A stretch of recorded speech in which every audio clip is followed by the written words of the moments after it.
hello. This is Kim De Silva from Language of Relationships, and welcome to Spanish World Networks on Zingo TV channels 250 and 251. Please remember to download the Zingo TV app from the respective app stores on iOS and Android devices. While you download, make sure to rate and leave a comment. The app is free. Zingo TV is also available on Google Chromecast, Amazon Fire, and Fire TV sticks, Roku, and Roku sticks also on all smart TVs 2016 forward. Hello, Tracy. Hi, Brown Girl. I'm so excited and honored to be here. Thank you. It's always a pleasure to chat with you. I'm trying to reopen my screen. So if anything goes wrong, and that is what I was trying to do, but okay, we'll see how it goes for now. All right. So Tracy is joining me today to talk about a very, very important topic for any married couple or any long couple who's in a long-term relationship: finances, money. Okay, I mean, you hear a lot of talk about money mindset. You hear a lot about, how money brings a lot of issues into marriages, and it's 100% true. Okay, money is actually the second leading cause for divorce in the United States. So, and it's money in many different ways and aspects, and how it manifests itself within a relationship.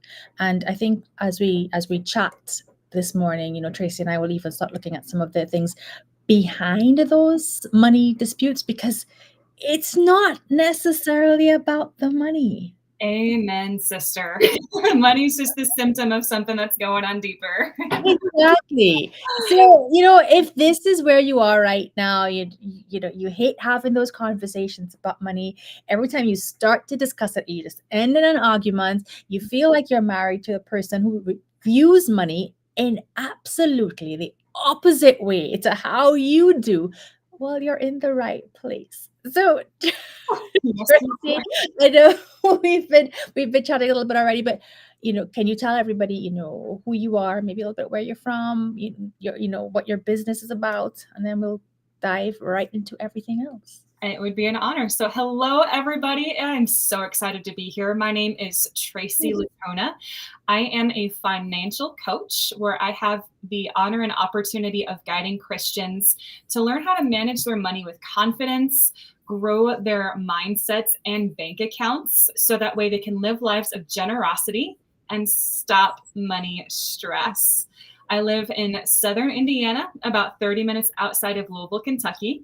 My husband and I have been married for 15 years, and we actually have a restored marriage where, like you said, Kim, money was the number 2 cause of divorce in the United States. Money and communication were the big reason why my husband and I divorced, and now God brought us back together, and we've learned to do things differently with our finances and our relationship. Exactly. And I love your story, and we are definitely going to touch more on it as we get through our conversation this morning. Okay. So yes, you help couples navigate the financial challenges that they're bound to come across while they're married. And I know a big piece of why you do what you do, it's because of your own experiences. Yes. But I don't know if you'd like to share a little bit about, Yeah. why? I mean, there's so many financial planners out there. It's like, but Tracy, what got you started on this journey? So it all started back in the day when. Right? So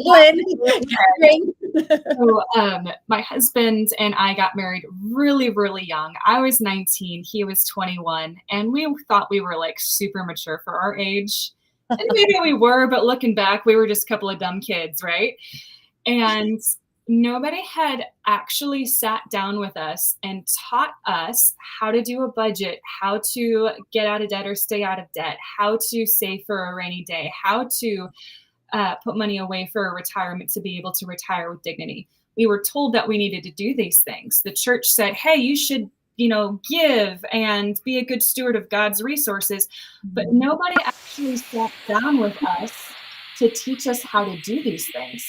And I find that over and over and over again with my clients. So if you're watching this is you, like, raise your hand or say me or put a 1 in the chat box, because you're not alone. So it made total sense that when my husband and I got married so young, not knowing how to manage our finances, we made a lot of dumb decisions with our money. And a lot of those dumb decisions also came from money trauma from early on my end, for one, money trauma early on his end. And we also had completely different views of managing money. I'm a hardcore saver. He loves to enjoy and spend income in the moment. I used to have a scarcity mindset of like, I need to hang on to everything. He had an abundance mindset of like, it's going to be okay. Like, we can totally do this. And it caused us to clash. And a big part of our problem was not only didn't we know how to talk about finances, but we had our finances completely separate. Right. It was his and it was hers. And that's great if you're roommates. But in Genesis 3, God says the two become one. And when you try to do a marriage of like separate things, like I'm going to do my thing, he's going to do his thing, it causes a lot of friction.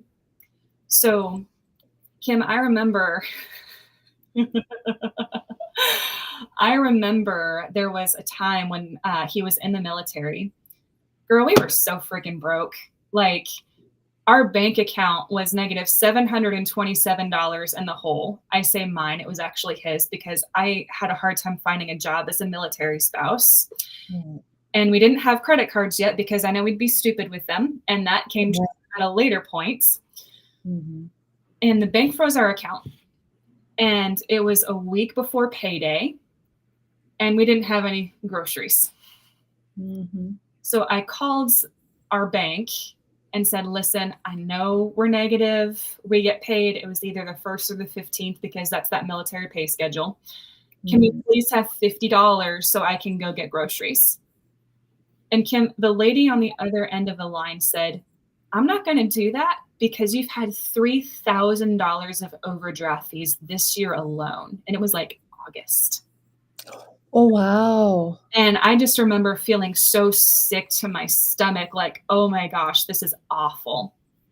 So I did the only thing that I could do, is I took our change jar down to a local bank, set it up on the counter, and I don't know what caused me to say this. Maybe I was feeling sorry for myself or our situation, but I said, this is what I have to feed my family for the week.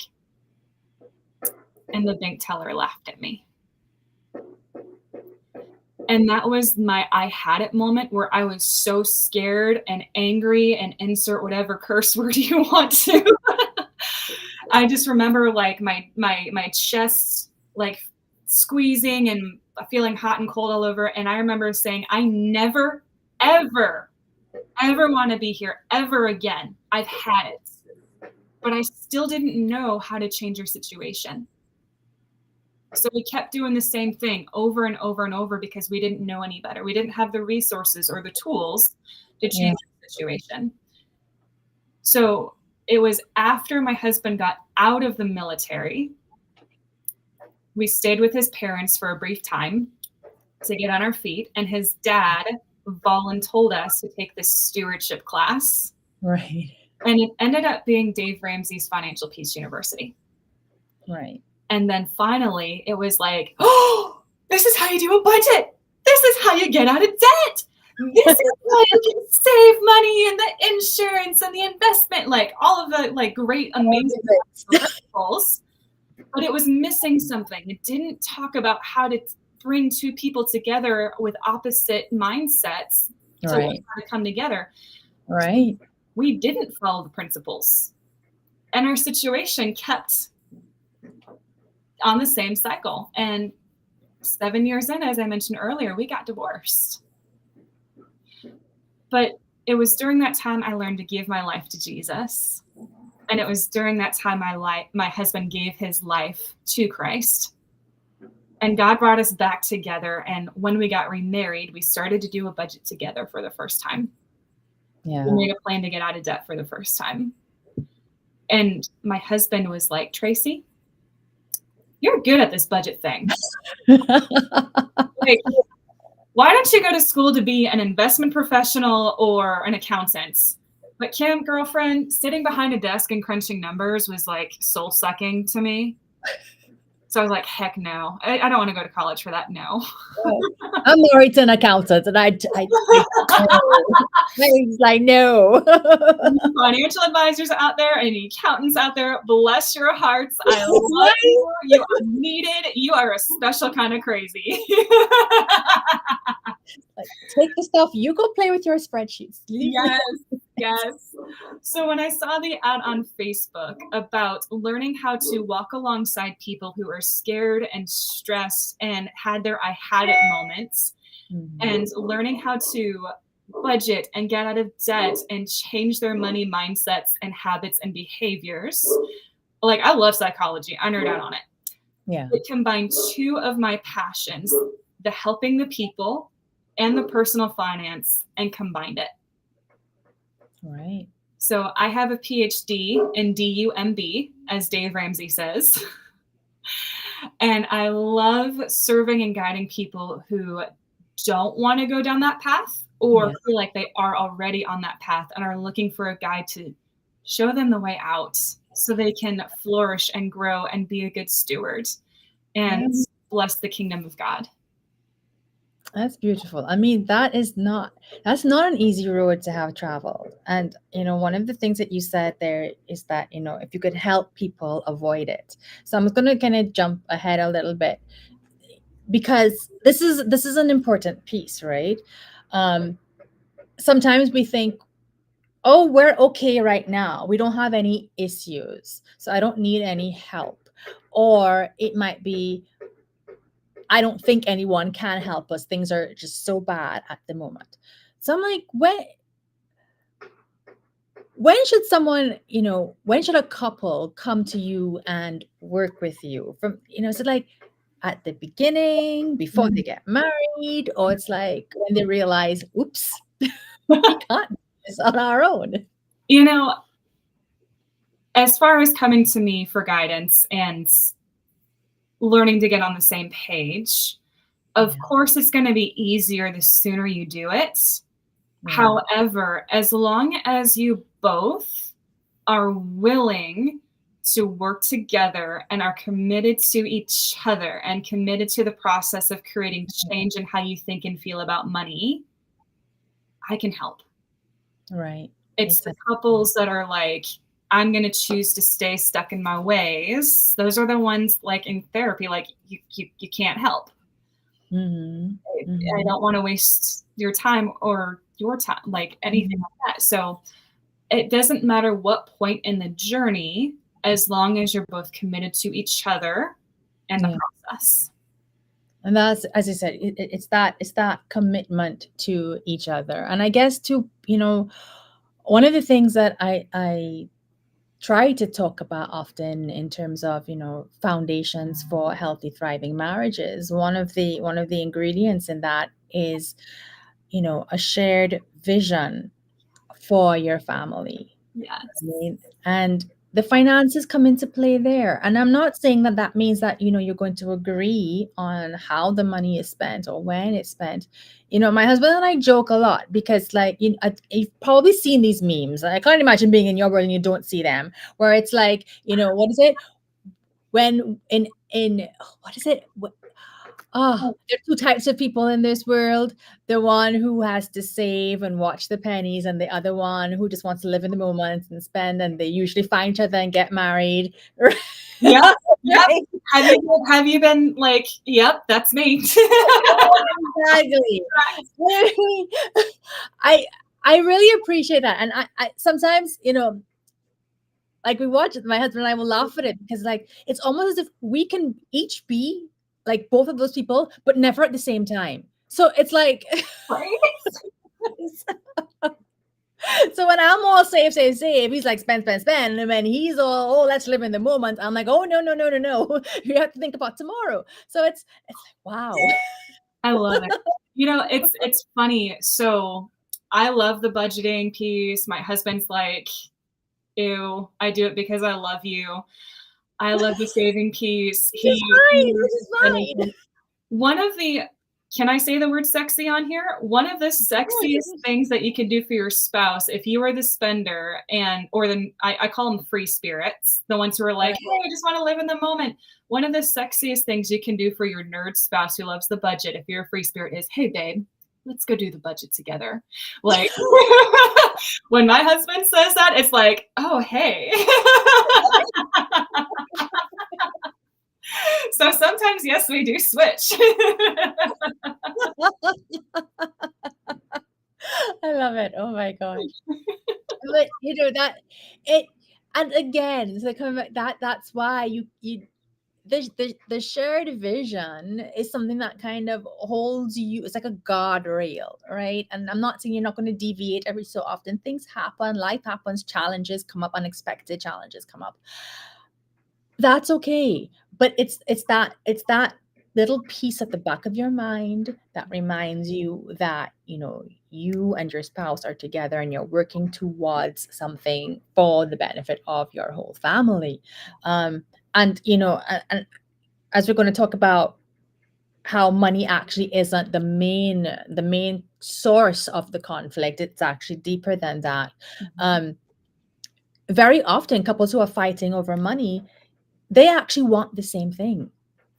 Yeah. It's just, yeah, it's how you get it. It's like, we talk about the spending and who wants to save, and it's like, but yet both both partners are committed to creating a happy, stable home and life Yeah. and beautiful memories for their family. Mhm. You just have very different ideas on how you're going to get there. You are absolutely so right. And so I've got a good friend. Her name's Angie Carlson, and she actually shared this on one of her social media posts recently. Mhm. It's like a couple decides that they want to save money. Yeah. That looks so different for people with opposite mindsets.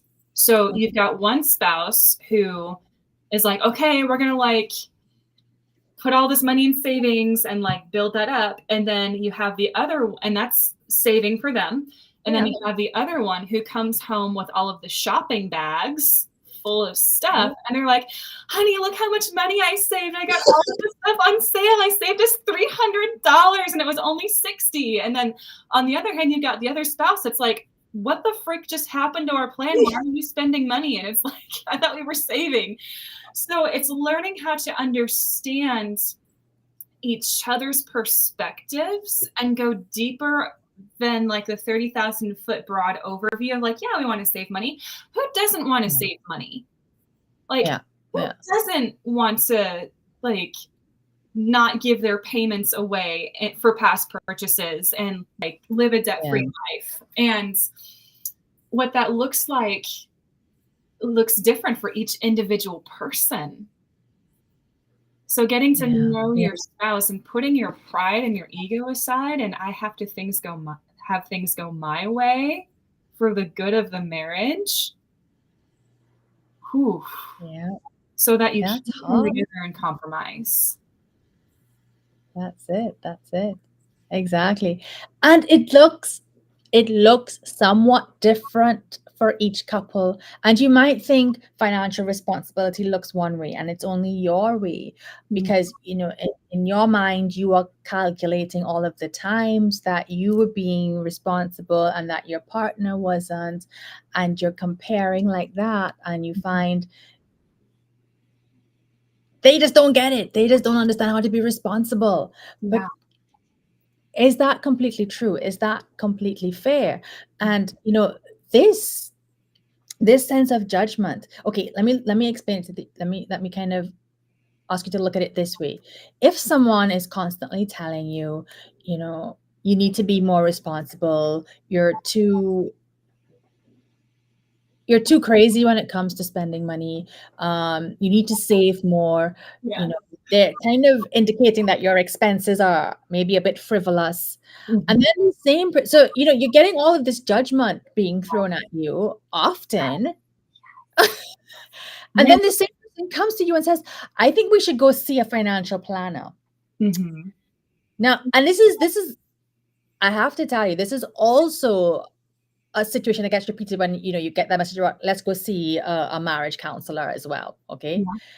The other person is like, all you've told me for the past several months or years is how bad I am at this thing. And now you want to take me to go see someone to what? Mhm. Take your side and tell me that I am also tell me that I'm irresponsible, that I'm not very good at Yeah. what I'm here to do. Mm. And that's where you get a lot of resistance to Mhm. planning together, to going to people's therapy together. Because nobody wants to feel as if one, my spouse looks down at me, and now great, they want to take me to somebody else to tell me I'm crap. So, Yeah. And I see that a lot. So I coach couples together very, very, very rarely in very specific circumstances would I ever coach one spouse. right, okay, But I invite, like, I've got that initial conversation, like there's no charge for it. So like I'll have one spouse be like sitting in the corner like this. And I start off with a fun icebreaker and super chill and relaxed. And I'll just be like, hey, it looks like you don't want to be here. It looks like your spouse dragged you. And they're like, uh-huh. And I'm like, dude, I get it. Thank you for showing up for yourself and your marriage anyway. yeah, And like you just see the shoulders drop and their face softens. And then, you directly speak to them. yeah, And sometimes I got to tell the other spouse who dragged them to like, thank you so much for your input. Like, zip your lips here for just a minute. I want to speak to your husband or your wife.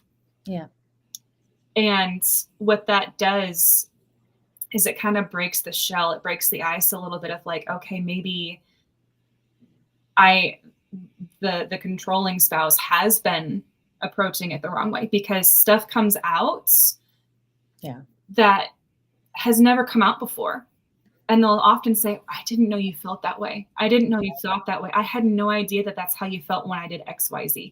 Kind of like counseling, kind of like therapy, even though I'm not a therapist or a counselor. It kind of feels that way because right, part of bringing two spouses together to get on the same page is understanding where the hurt comes from. And I'm not there to heal that, but I'm here to understand, like, what are the triggers? What are the circumstances that created how you think and feel about money now, so yeah, that we can shift those and create new mindsets and habits and behaviors with your money so you and your spouse can come together. yeah, And exactly, I'm a testament, Kim. I will be totally vulnerable here. I was that spouse. I was the one who's like, we've got to do it this way. We're not saving fast enough. We're missing our money goals. Why yeah, did you spend this? And it crushed my husband.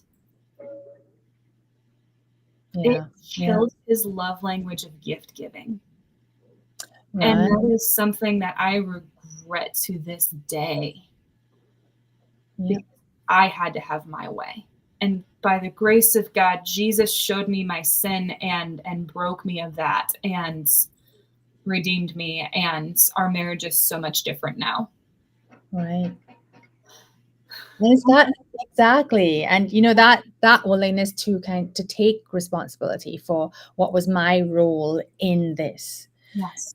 and that's so very important in terms of I'm actually jumping ahead to one of the things we're supposed to be wrapping up with, but it's that it's that part about you know saving your marriage, redeeming your marriage, and but that because so many people are so deep into despair over the breakdown of communication, over and I mean, so finances are like it's such a trigger for getting into those shouting matches.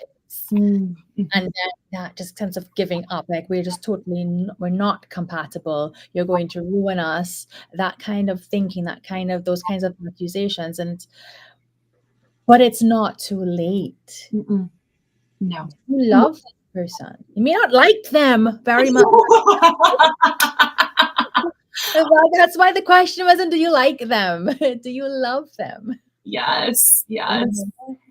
And if the answer to that is yes, then let's figure out how you can redeem your marriage. What are the steps to take? Yes. And And it is different. And not only redeem your marriage, but also redeem your finances. Right.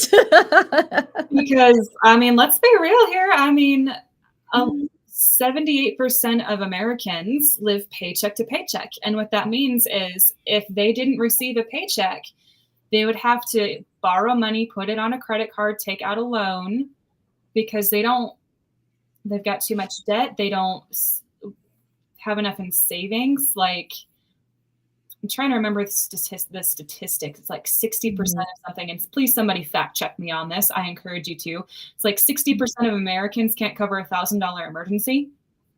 Yeah. So when you focus on, and I've seen this happen so often, Kim, when I've got a couple that comes to me and they're like, it feels like the marriage is a mess. It feels like their finances are a mess.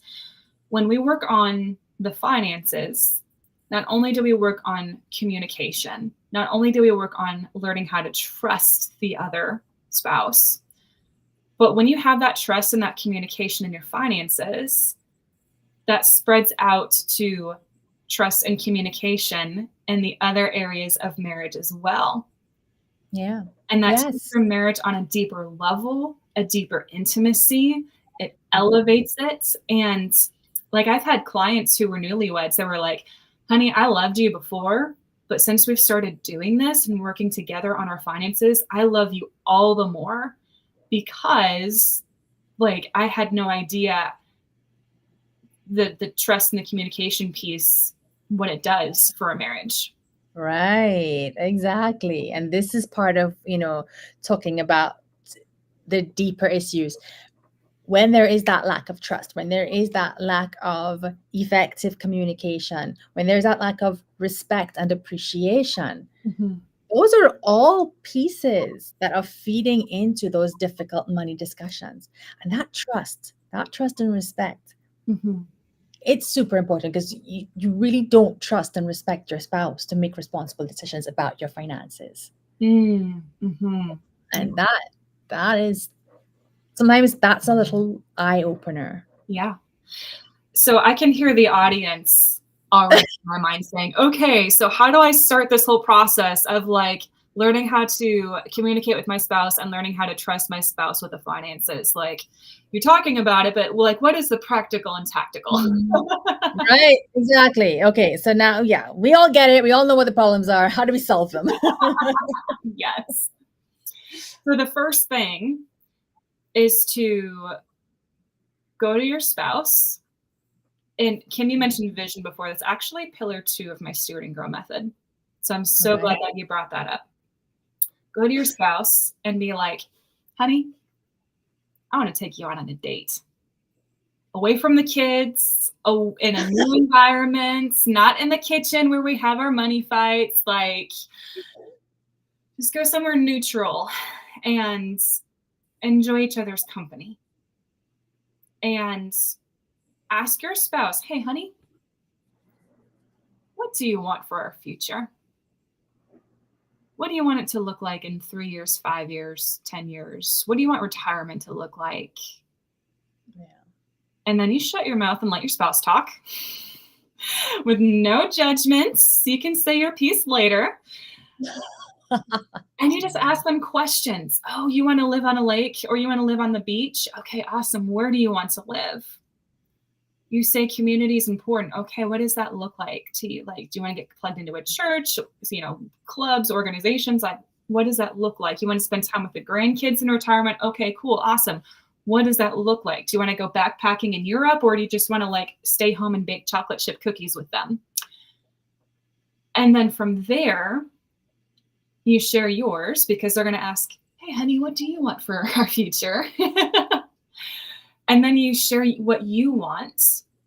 Honey, I want to have a relationship with you that's like so close and safe and emotionally intimate and just where we feel like we've got each other's backs and we're a team. And I would love to go to Nintendo World with you, and it opens in Orlando next year. And I want to go to, Japan with you. I want to be able to do all these things with you. And then you ask the question, okay, so how do we get there? How do we make this? What needs to change about what we're doing now so that we can do these things? So it starts with that vision piece. And then it comes down to working together as a team. And I encourage couples to join their bank accounts and work together on their finances. Because if you've got one couple doing one thing and the other couple doing the other thing, you can say that you're both trying to get out of debt. You can both say that you're trying to save. But when you combine everything, you have so much more power behind your goals. It's like a team of draft horses working in tandem to pull an extremely heavy load that they would be able to handle if they were like trying to go separate ways. So that also looks like sitting down together and doing a budget. And for those of you who think the word budget is a 4-letter cuss word, did I cut the nerve there, Kim? Like there's so much more behind it than just being like, oh, these are our bills. This is what we have left over. That's a spending plan. That's what Congress does. Don't be like Congress. But directly assigning a mission to every dollar so you know what it's going to do before the month begins. And that is going to stop the money stress. And when you track where your money goes every day, it takes like 5 minutes, guys. It's not like a 3-hour-long process. Right. And then, no, but that is the fair. That is a long, hard, challenging. Yeah. That is a fear. That is very much a fear. But when you actually start to do it, you realize that it's actually not. And when you know where your money's going instead of wondering where it went, when you know where your money is going instead of wondering where it went, and you see, yes, we were able to be under budget on this line item. Oh, we went over on this one, but you know what? We can correct it with this. And you do it together with your spouse. Like, that just feels amazing. That feels amazing. It does. And one of the things that I'm getting from what you're saying here is that, we think of budgets as a restraint, as something that actually limits us. But what I find I'm hearing from you is budgets are freeing. Yes. Because we don't have to take the time to make a decision every time. Should I spend money on this or not? That decision was already made. We don't have to stress about where the money is coming for something if we already talked about it. It's not reinventing the wheel every time. Exactly. And so like, I'm gonna go a little off script here. Husband and I went on a date yesterday. Wendy's has a Krabby Patty collaborative. So my husband and I both loved SpongeBob growing up as kids, and both of us were like, I wonder what a Krabby Patty tastes like. And I remember being a kid, like trying to figure it out and all that. And then all of a sudden, oh my goodness, it's here. Holy cow. So what did we do? We went to Wendy's yesterday and we dropped like $40 on some Krabby Patties. I kid you not. And then it was like, you know what? We could totally do this because we had a line item in our budget for $100 for dates. Oh, so we knew that we could do it, and we don't have to worry about how is this going to affect groceries or whether or not I can pay the bills later. Like, I know our household is still good. Yeah. So that is the power of being intentional with your money. Exactly. So no, budgets are not meant to cramp your style. They're actually meant to help you open it up. Plus, when you start making those budgets and you see places where, maybe you've been hemorrhaging cash that you don't need to, look at that. Yeah. I'm so glad you brought that up because I have a client couple that I'm working with. and they make pretty decent money. Yeah. The husband's a therapist. I'm sorry, the wife is a therapist. The husband's a worship leader. And they just, like, money is such a scary topic for the wife because of past money trauma, even as a therapist, Yeah. that they didn't talk about it. And it was more of like a parent-child relationship of like, honey, can I please like go grab some gas? Can I take my adult son out to lunch? Can I do this? And that didn't feel good for the husband because the husband always wants to say yes to the wife. Yeah. Like the husband's provider, like, of course he wants to be able to provide and give his wife good things, right? Mm-hmm. And they just kept going farther and farther and farther into debt. And they tried all of the different tools, all of the different things. Like, he has the brain of an accountant. He's great at budgets. Right. But it wasn't until they decided to work together on their finances and do a budget together on the second session after that first budget, they came to me and said, we found $1,000 leak in our finances because not only are we investing in your coaching, but we also started paying this massive bill that we hadn't been paying, and we haven't even missed the money.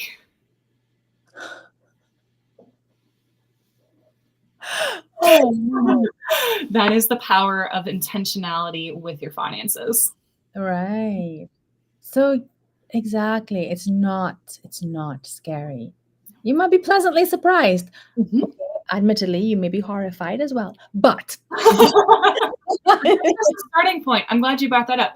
But that's just the starting point. Exactly. I have clients who have had the first time that we did their numbers together, their budget, they were $3,000 in the hole. Yeah. But after like doing some coaching around, like, hey, where's this money going? Without judgment, like there's no judgment. I do not allow guilt, shame, or judgment in our sessions. I coach you out of that so you can move forward. So after having some really deep coaching and deep conversations about like where the money's going, Yeah. by like the third or fourth month, they had completely righted their budgets and they had their $1,000 starter emergency funds and they had already started paying off debt. Yeah. Awesome. Exactly. That's the freedom that you get when you get intentional about your finances. Yes. All right. So I'm gonna kind of again veer us off topic a little bit here too, but we talked about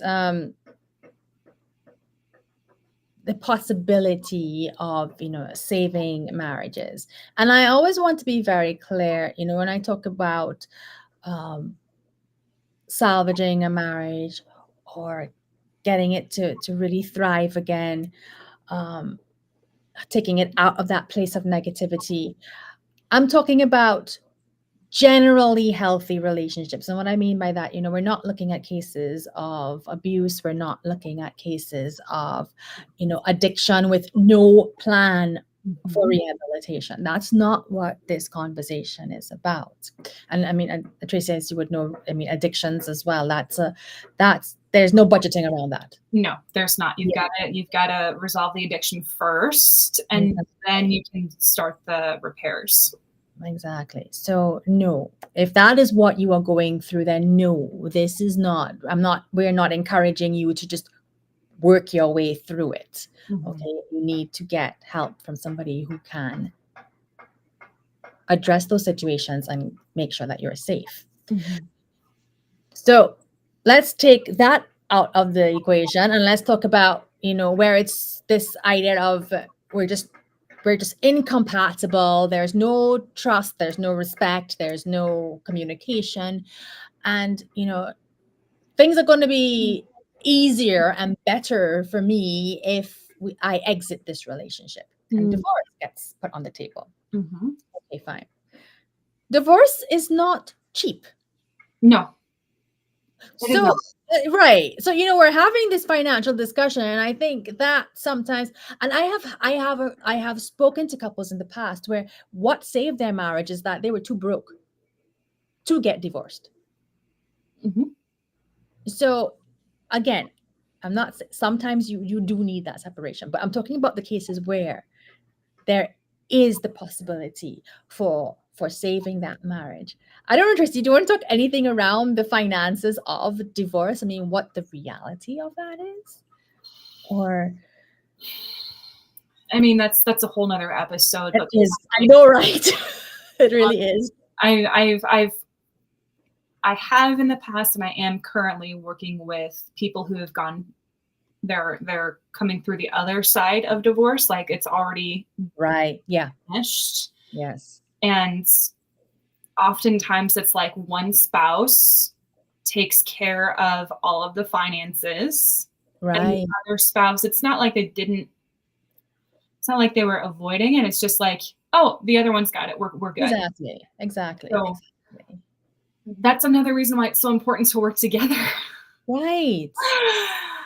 So you both know, so you both learn.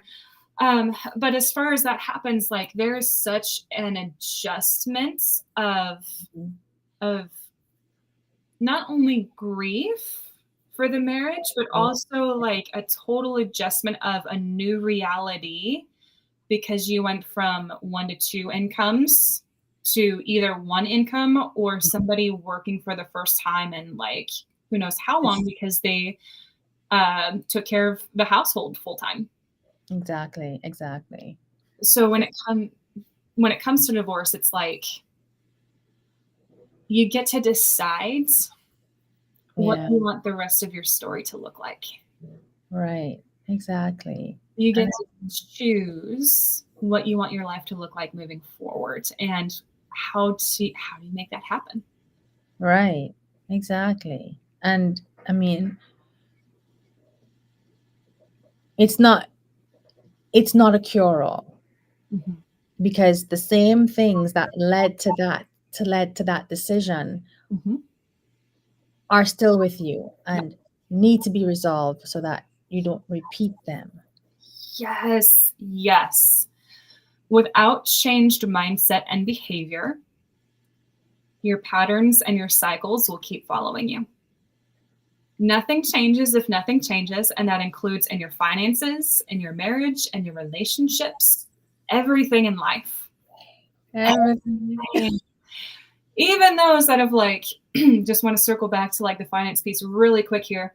If Mm, you've done things like cashed out your 401k or took out a loan against your 401k, refinanced your house or took out a home equity line of credit, you've gone through bankruptcy, you've paid off massive chunks of debt in one fell swoop, or transferred it is usually what happens. What often happens is the cycle repeats itself. And within 2 years is what I've seen as the average. You're back to where you were with all of the credit card debt and all of the other stuff on top of the new loan that you have. oh, And the yes. same goes for your relationship and your marriage too. Yep. Yep. Yep. The problems don't disappear. Mm-hmm. Like you say, when you go on vacation, you are still going on vacation. You and all of your issues are on vacation. So it's not that vacation is going to magically fix things. Yeah. I mean, it may give you something else to focus on for a bit. So then, don't get me wrong, that could be a good break too. But no, the underlying issues still do need to be tackled. Yeah. And you know, I suppose as we start our wrapping up process, one of the things that I wanted to ask you is maybe what are some of the, and we've touched on them. What are some of the most common issues that you see, like if you had to write a book about this, like these would be like your top 3 things. Like, Okay. come on, we're all dealing with this. Top 3 things is, the thing that comes to mind first is like, we just don't know about this stuff. We watch the commercials for these happy people who like pick out these loans so they can go on vacation. We get the credit card offers in the mail. We Yes. worship the credit score, which is actually an I love debt score. And we do the things that the big banks and the financial industries tell us, but the big banks and the financial industries don't care about you. They care about lining their pockets. So the biggest thing is understanding that the stories that you've been told about money don't have to be true for you. You don't Right. have to have a credit score. You don't have to have debt. You don't have to live paycheck to paycheck. You don't have to follow the norm of our financial society because they're broke. I mean, if you look at, yeah. And I don't think that God wants you to be broke, because he calls you to be generous and to take care of your household first. And then out of that abundance that he provides you, to pour out and give and serve and love others. Yeah. So the first thing is understanding you don't know what you don't know. Exactly. Exactly. And there's a lot. There's a lot that we don't know about how to responsibly and effectively handle our finances. Yes. The second thing is that whole intentionality piece, Right. the budget. Like, the budget is not the end all be all, because, I mean, girl, I'm a financial coach. I do this stuff for a living. I nerd out on it. And when my husband and I were not aligned, it didn't work. So the budget is not the end all be all, but it is a big major tool of being able to be responsible with your finances. In fact, 93% of millionaires still make a written plan or a budget for their month, and investing in their 401ks and doing a budget over time is actually what caused them to become millionaires. Right. And then the third thing is, all right, y'all, put your pride and your ego aside for the good of the marriage, so that you can work together with your spouse. And that might mean putting aside your preferences. I mean, the Bible talks about we are to submit to one another. Putting aside your personal preferences for the love and the good of the other. Now, does that mean that you don't speak up and you don't make your opinions known and heard? No. By all means, please do. That is part of a healthy relationship. That is part of communication. But if my husband wants to go spend some extra money that came in and I want to save it, okay, we're going to compromise, and I'm going to put aside what I want and my ego, so that way we can both agree. Exactly. Okay. And putting aside our pride and ego, not just for the sake of the finances. If you put aside your pride and your ego in general, in your marriage, so many other things fall into place. And as Tracy said, putting aside your pride and your ego does not mean not speaking up. Yes. It does not mean, just accepting whatever your spouse is giving out. No, that's not what that means. Yeah. But Yeah. maybe acknowledging your way is not the only way. It may even be the right way. Exactly. That's hard. That's It so is. hard. It is. And it's definitely a heart transformation. It's an internal transformation. And that's another thing that I work on with my clients too, because you can know how to do a budget. You can know that you want to retire on a beach in Maui. But if you don't have that internal transformation that changes how you think and feel about your money, that creates financial stability internally and externally, no matter what your bank account says, Correct. you will still have that stress and that anxiety. I've worked with net worth millionaires who were still stressed about their finances. Yeah. Because they didn't have that internal shift. Exactly. All right, Tracy, as we wrap up, can you share with us a bit about Golden Rose Financial Consulting? Like also where to find you, all of the good stuff. Absolutely. So Golden Rose Financial Coaching is done virtually. So wherever you're at in the world, as long as our times line up, I am able to serve you.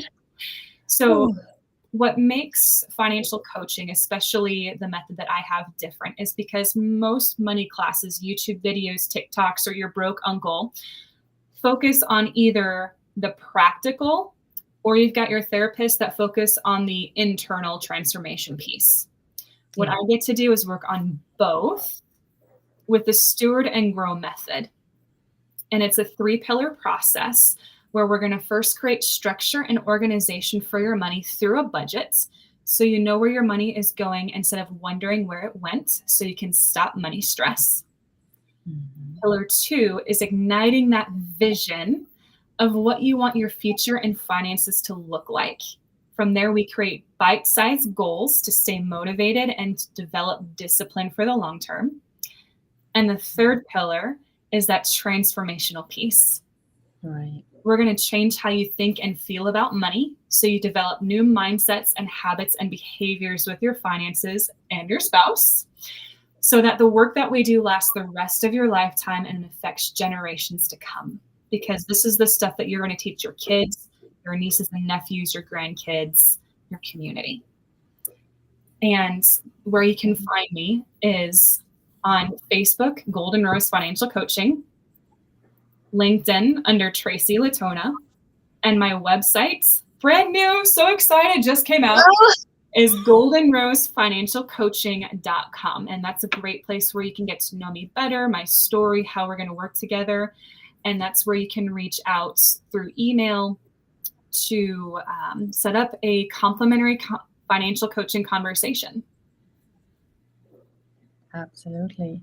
And I mean, I think anybody who has been listening to us for more than 5 minutes will realize that what Tracy is helping you work through, it's a lot of your old baggage, a lot of the things that seem overwhelming, a lot of things that seem confusing. And now you will be able to find that path through that overwhelm and that frustration. Yes. So this is where you are going to gain confidence in managing your money. You're going to have clarity on the roadmap that is best for you, because, I mean, it's not going to be a one size fits all. Yeah.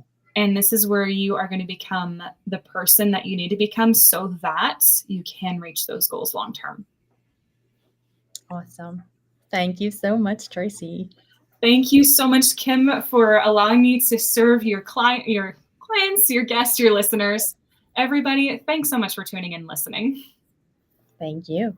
So remember, this show can also be heard on the Spanglish Radio Network. Please check out spanglishworld.ca for all the news and programming.